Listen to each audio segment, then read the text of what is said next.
Yes. I just wanted to come back. Well, I don't know. Your mom begged for money to rent house. If you, she begged for money to rent house from my rich uncle. So if you don't work for your money, you are poor. If you keep begging for your daddy, your mother is almost 40 and she's begging her father for money. That's poverty, Brandon. When you are 20 years, 23 years, I will not give you any of my money again. By then you should be making your own money. So if somebody who's 35 years old is begging for money to rent house and take care of the house, every money you see in that house is not her money. It's money from her father and her uncle. She keeps begging for money and from her mother. So a person that is begging for money is not rich. She's poor. If she's rich, let her show us evidence that she make the money that she used in renting the house. It's beg now. She beg her father. Father send her dollars. She went to go and change it. She go on TikTok and beg for people to give her gift and lion. She doesn't work hard for money. She doesn't know how to work hard. I know how to work hard. And you're calling me a bottom feeder. Like, okay, even when I gave birth to my children, like, there was no time anybody gave me any money. This guy will practically take this money away from my hands. I remember then my uncles would call me, they'll give me money. He will practically take everything away from me, and you're calling me a bottom feeder. And you're calling me a bottom feeder, like, because you have money now, right? I remember, okay, even when I gave birth to my second child, I remember vividly, one of my uncles called me to his house. Okay, so he went, like, called me to his house. He wanted to speak with me, right? So he came with us, right? I think that was in 2016. He came with us, right? And when we were going, I think that my uncle, then I think he gave me 500,000. This guy took every single penny. I don't even know what they use the money for. People from my office, when I give birth to a child, when people come to the house to see me and, give me money for childbirth, this guy took every single bit. One penny I didn't see. And you're calling me a bottom feeder. Imagine this guy when, I think in 2016, he was diagnosed with hypertension and diabetes. Does he have money to buy medicine then? Does he have money to buy drugs to take care of himself? He was dependent on my pro health, on my health insurance. That was how he was able to get the medicine for his diabetes and hypertension for how many years? To be quiet, you know? So guys, I'm just telling my story, right? Because I know I've been quiet for so long and I believe it's time for me to speak up, right? So I believe and guys, I'm not mentioning anybody's name. I'm not tagging anybody. So guys, do well not to tag anybody, okay? Thank you. So I believe the conditioning started even on my wedding day, right? So on my wedding day, his mom made a statement. She was like, "Oh, if he do you anything, not tell anybody. Oh, no, not tell anybody." She said, "If he do you anything, not tell your mama or can't tell me." That was what she said. Can't tell me, right? Even though they knew, his family members know him. He doesn't. It's not like if his mom tells him to do anything, he doesn't respect anybody. He doesn't, even if he does only what he wants to do. So I think that was throughout that period of our marriage, he always made reference to that statement his mom made on our wedding day. I think she said something in the likes of, "Oh, even if they talk, no matter what's happen, if they talk, something like that, no talk, or just they keep quiet, shut up your mouth, that kind of a thing." Yeah, she said something like that, and he always made reference to that all through our marriage. So how else? Whenever he wanted to make any posts on social media, he would always, want us to leave the background, myself and my kids. Then he wasn't even posting the kids on social media. Then he was like, "Don't post the children on social media." His baby sister, she lives abroad. I think there was one time she came into Nigeria. She brought some equipment for him for his work or thereabout. She came in with her friends to the house, obviously. So I was in the sitting room mostly before he makes any video. It's always staged and all that. So he was like, "Okay, go inside, take the children and go inside. People should not make any noise."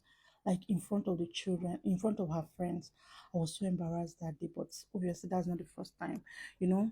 So that's not the first time. So yeah, I went to one TV station or one radio station like that. And when he came back, he told me to delete myself from all social media. Oh, I think the tactics he used then was, "Oh, now he's going to be so big that people are going to use me as a weak link to get to him. I should delete myself. I should just stay quiet. I should not talk. I should not be a feminist. I should just keep quiet. I should not talk on any social media." I'm like, come on. Before I met you, I was on social media. So why do you want to isolate me? Why do you want to make it be like I'm invisible? He said, "No, that it was like, I have wisdom."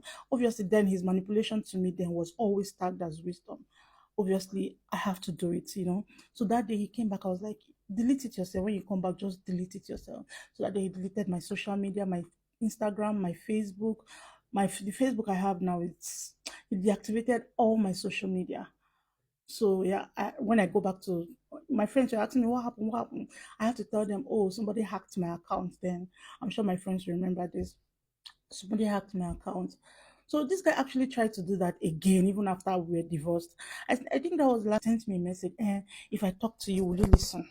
That I should delete all my children's pictures from all my social media. That he's now about to climb another stage of his career. That I should delete it for security reasons. Obviously, I know what he wanted to do. So I sent him a polite message. I told him, see, I'm not married to you anymore. Nobody can link me to you. I'm not your wife anymore. And no, I would not delete my children from my social media. They are my children. He was like, oh, nobody knows you as their mom for security reasons, blah, blah, blah, blah. I said, no. My page is for me. He was like, oh, your page is all about your disability, your TikTok. I think it was like, your page is all about your disability, your weight loss. Keep it that way, or something like that. Don't don't let anybody link me and you to your page, and they are going to use the children to link me, and something like that. I'm like, no, my page is for me. I have the right to post whatever it is I want on my page, you know and then when I refused, he now said, oh, if you don't do what I asked you to do, the children will never step leg in your house. You'll never speak to the children. And obviously he's doing that. So yeah, I'm just telling my story, guys. Remember, silent treatment. Do you know that silent treatment is a form of emotional abuse? I was used to silent treatment, right? But there was this one that stood out, man. There was one time, 2 weeks, Uncle just left the house. 2 weeks, no call. Was it 2 weeks or 3 weeks? He was not picking his call. He was not answering his messages. Nobody. To the extent that even the children were asking, Mom, where's this person? Where's this person? I will call. He will not answer. I will send message. No answer. I had to call one of his brothers, yeah? It was not like, okay, he's in his workplace. I ordered a ride. I carried all the children. We went there. The children saw this person. Now you understand that kind of a thing. This person still did not talk to me. Get into to his workplace. Me, I was like, okay, the children have seen him. They're happy. You get that kind of a thing. So he instructed somebody, one of the guys working there now had to take us back home. It was when I got home that day. And I said, no, this is not normal. Like, don't say it's cool enough, it's not space. It's not space, it's a calculated form of emotional abuse. They use this silent treatment to make you feel small. They use this silent treatment to make you feel invincible. They use it's a mind game. They use it to control you. And the funniest part, when they come back, they don't even see, you don't even speak anything. You don't even speak about it. They now continue like business as usual. You're now there wondering, what is this? I don't know if you get. When this thing happened, when I got home that day, do you know what I did? I now had to go into research mode. I was now researching. I said, what kind of a behavior is this? I didn't know. Did I do you anything? Did I offend you? Did I do anything? Nothing. Stonewall. I had to go into research mode. And that was when I found the word narcissism for the first time. Wow. All the behaviors, all the characters were there. That's how my mouth was open like that. I was like, wow. Do you know, before I used to blame myself for everything that is happening because this person will make me feel, oh, if you had not done it this way, it wouldn't have happened this way. I would always blame. But the day I stumbled upon that article, my life changed for the better. I was like, oh my God. So it's not my fault all along. So it's nothing, because they'll tell you, okay, if you do it like this, things will be better. Now you do it like this, it will not be better. They'll not tell you, okay, go higher. There's no pleasing these people. I'm not joking. That day I got a sign of relief. And guess what? Because I saw those informations now, I did screenshots on my phone again. I did screenshots on my phone and I left them on my phone to study them later, yeah? Because obviously now, this guy, when I come back from work, he'll check my phone, he'll check my messages, he'll take my picture, he'll check everything, check my boat ride. So there was one day he now stumbled upon those screenshots on my pictures. Since that day, he now said, they say, me, I'm the narcissist. They now turn it back and say, me, I'm the narcissist. Uncle wants to silence me. He went to court for me to stop speaking. I didn't mention anybody's name. I've been saying this guy, he did, this guy did. Are you this guy? Is your name he? So yeah, I'm speaking. I believe I have this freedom of speech. You won't silence me, I'm sorry. But I have the right to tell my story, okay? You would not silence me. So now I remember when Real Worry Pikin, when she did her gastric sleeve, right? So one day this guy came back home and was like, oh, go and make inquiries. I'm going to pay for your gastric sleeve. Wow, I was so happy, right? I went into research mode. I think that day he said, don't think it's for anything. I can do it for anybody. I know now when you do surgery now, you start taking pictures. That was what he said that night. I didn't respond to that. I was obviously happy that, he wants to pay for my surgery. I think I went to Get Slim when he said that. I went into research immediately because even me, I was looking for solutions to my problem, you get. You went into research. I went into research immediately. I went to Get Slim. I made inquiries from Get Slim. I did my consultation and everything. They told me the price. I said, okay, I would love to compare prices, I went into research mode. I searched for companies in Turkey and I got what I wanted, right? When I presented my findings to him, right? The story changed. That me, I'm selfish. That because it concerns me. See the way I was so fast in doing research about it.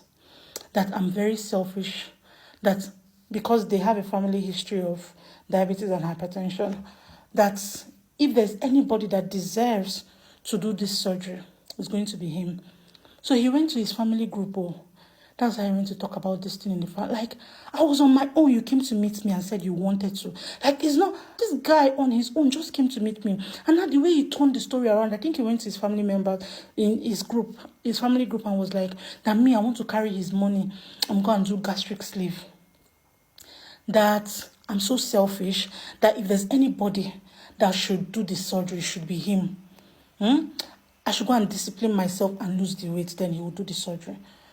That's how he now told me that he would rather buy me a wheelchair than pay for any surgery for me. That was what this guy told me. Wow.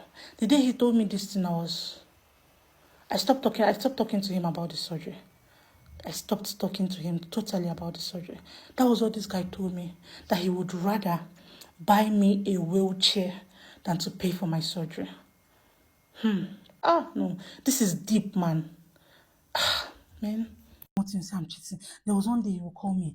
I should tell him the truth. Has anybody in this street ever seen me? I don't go anywhere. From my office, I come back straight home. Do you understand? My friend, even when my friends tell me to come outside, I don't go anywhere. I don't go any single place. Every time I'm cheating, I'm cheating. Now there's this guy in my oh my god. There's this guy in my office, one of my departmental guy, right? He said I was cheating on him with the guy. I said, I just don't even understand. Okay, so there was one day when we were supposed to move to this house, right? The new house. Because the agent showed me the house, and so he was supposed to come to my office to pick me so that we can go and view the house again.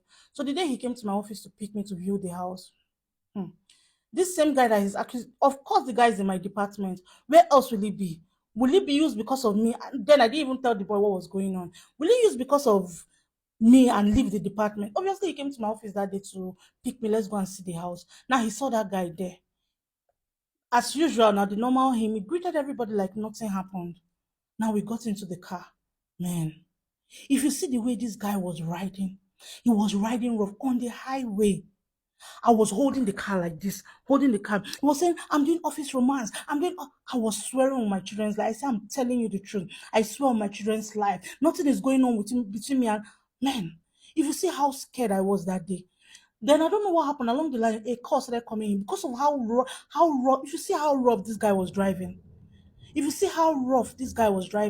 so he was driving so rough. I was holding the car. My body was shaking. I was praying. I was swearing. I swear to you on my children's life, nothing is going on between me and this person. I don't know. I was just praying in my heart. A call came in because of how he was driving. My phone fell under the car. He was driving so rough. I don't know what now came over. Maybe he now came to his senses, and then we now drove home. If you see, when I came down from the car that day, my body was shaking. I was in total shock. Obviously, now to him, nothing has happened. I've seen a lot of tags, yeah, on different posts, on different stuffs, right? They'll be like, confidence, leave your kids, live your life, focus on yourself, build yourself. Guys, I know you guys mean well, right? But really, I should leave my kids. I don't get it. I should leave my kids. How do I do that? Like how? Now I need you guys to understand something, right? I'm in a better place. I don't know how else to scream it. I'm in a much more better place. Like where I am right now, the quality of life I'm living right now, in less than, it's just going to be 2 years in January. Yeah, the quality of life I'm living right now can't be compared to the 10 years of being married. I don't know if you get it. I'm living my life, I'm building myself. I'm in the process, or I'm building myself, but I have made progress.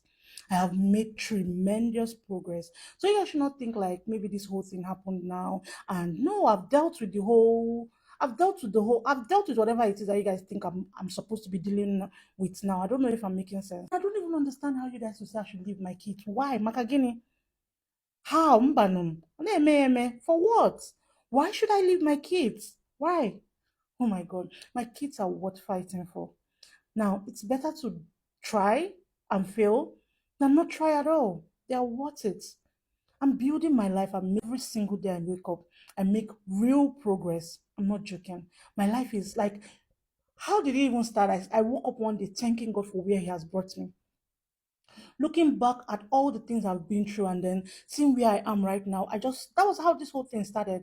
I'm making progress. My life is falling in place. I don't know how else to explain it. I'm not broken. I'm not broken. Like some things needs to be done. Like I don't know if you guys get me. So I'm not going to leave my kids, man. I'm not going to stop fighting for my kids, man. I'm going to try, and if I fail, I fail. Thinking these days, right? I did everything right. When my mates were partying in school, I was starting a church in school. I practically started Christ Embassy in school. You get, by myself. I did everything right. I prayed to God. I was not promiscuous. I kept myself. And then everything still happened. Like, I'm just wondering, like, why? Why? I think I'm at the stage whereby I'm trying to learn how to forgive myself for letting myself go through everything it's not even the stuff I went through, but, why? I feel like I defiled my body. I'm feeling like my body was defiled. I don't know. That's the stage I'm in right now. I just want to like learn how to forgive myself for letting myself go through this. Not even through it's not the stuff I went through, but should I say the person? Is it the person or no? I don't know. I think I'm at that stage whereby I'm just wondering why. Like, being good is really not enough, right? Going forward, I think I'm just going to share what this whole thing has taught me, and then I know I need to give you guys updates on how the court stuff went. I would speak with my lawyer to know what I can share and what I can't share, right? But the truth is, I will not be silenced, right? I would really tell my story. I would look for a way, one way or the other, to tell my story. But for now, I'm going to just talk on what I have learned so far from this story. Being good is really not enough. Being good is not enough. Being a believer is not enough. It is good. It will help you in the long run, but because I know God saved me from a lot of things. But it's not enough. You have to choose yourself first. You have to be smart. Be smart. I don't know. I was talking to one of my friends the other day. She was like, "Oh, there's karma." I believe there's no. Most times, that's why people say there's no karma. You see all these people that you say, oh, they were promiscuous. They follow a lot of guys, and at the end of the day, you see them. They make smart choices because they've seen it all. They make their choices and they damn the consequences. But you being a good girl, you want to like give first chance, second chance, third chance. They don't give first chances. What I've learned so far, choose yourself, right? Choose yourself. You come first, right? Going forward, I'll be talking about a lot of things, but mainly I'll be talking about what I have learned so far from this thing. Choose yourself, right? You matter. Choose yourself. Put yourself first. When somebody shows you who they are the first time, believe it. Don't wait for it to occur again. That first time is enough. Once it occurs that first time and you accept it, trust me, the second time it occurs is going to be worse than the first time. Yeah. I'm going to learn how to forgive myself. Yeah, guys. Marriage is beautiful. I know from my stories now, a lot of people, I've seen a lot of comment, oh, this marriage is scary. Oh, marriage is beautiful, trust me. It's very beautiful, it's sweet if you meet the right person. Now, I believe one of the best things that can make a good marriage is communication, right? Communication. Now, in a toxic marriage, there's no communication. Now, imagine you come to communicate your feelings to your partner and your feelings are not validated. And imagine you complaining about something. Now they turn the whole thing around and now make everything your fault. I don't know if you get. That's a toxic marriage, a toxic relationship. Now you have something, or in a toxic relationship or a toxic marriage, right? For example, let's say the person calling you big head, you don't like it, and you say, please stop calling me big head, I don't like it. You see that big head that you say they should stop calling you, that's what they'll keep calling you because they know it's hurting you. They'll keep doing it because they want you to be hurt. But now in a very normal and a very non-toxic relationship now, imagine you say, oh, I don't like it, you're calling me big head and it really affects me, I really don't like it. The person will be like, oh my God, I'm so sorry, I don't know you felt that way. And the person will try not to do it next time. Do you understand? Now imagine you're in a marriage and let's say you have a problem with your leg and your partner wants to use that problem as a means of a joke. You're now joking with my leg. You're now joking with my disability and you want me to be cool with it. Does it make sense? Does it make sense? I don't know. You now be like, oh, you can't even take a joke. You're joking with something that's affecting my life. You now tell me you can't take a joke. You're joking with, I don't get it. I believe, right, in a marriage, you know your partner. If you want the best for your partner communicates something to you. Oh, this thing hurts me. I don't like this thing. If you love your partner, if you want your marriage to work, I believe, the right thing to do is to work towards not doing that anymore, right? Do you understand?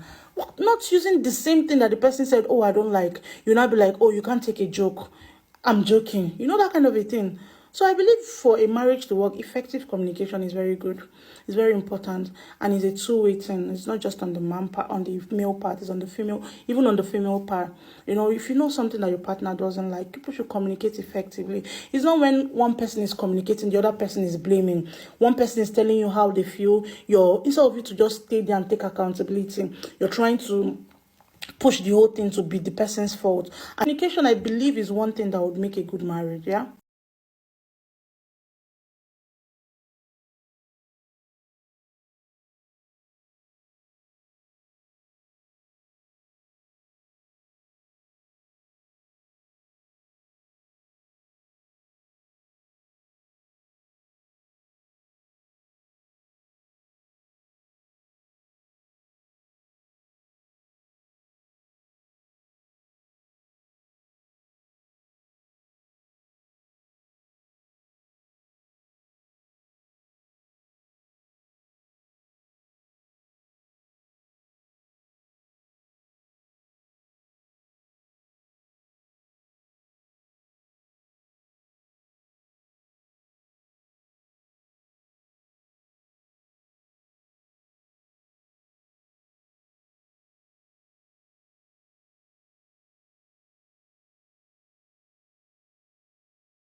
Cheating. I'm thinking